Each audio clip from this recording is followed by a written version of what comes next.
Now, these are the tomato plants I bought. Those two are yellow pears, and I've got them in the two different, the self-watering bucket and regular, just holes in the bottom bucket.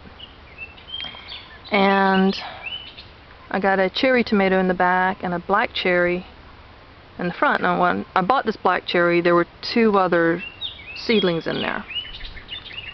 And tomatoes root very easily, even though I think that one in the back hardly, and when I took them apart, it hardly had much root to it.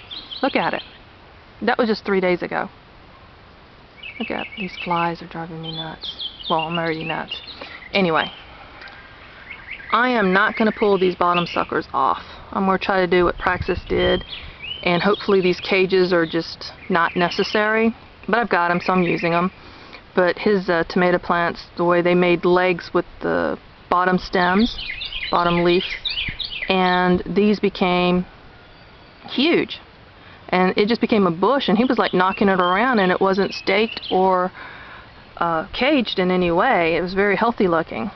But downside of that is I plan on, except for the Cherokee purples, which I got lots of seedlings of, I plan on getting the other suckers. Not the bottom suckers, the very bottom, but all the other suckers that come up, not all, but a good many of them.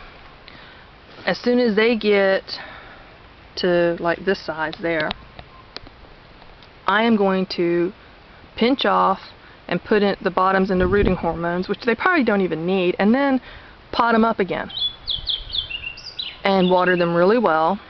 Probably keep the pot into a container of water too to keep the soil moist.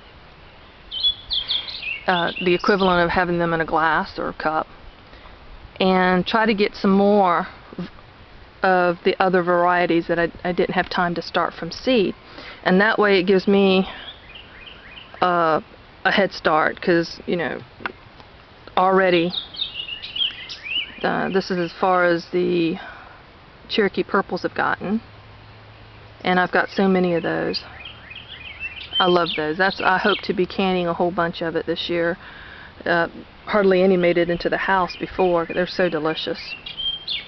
So these are my tomatoes, and what I plan on doing, and if you've already done this, or maybe a lot of people I'm seeing on YouTube are way ahead with their garden. Their tomato plants make that one in the back look tiny. And and some of them are pulling suckers off, and I'm saying, you know, give it a try. You know, get you some more plants that way, and you're letting the parent plant do the work. They're basically a nursery unto themselves. So another experiment. Thanks for watching.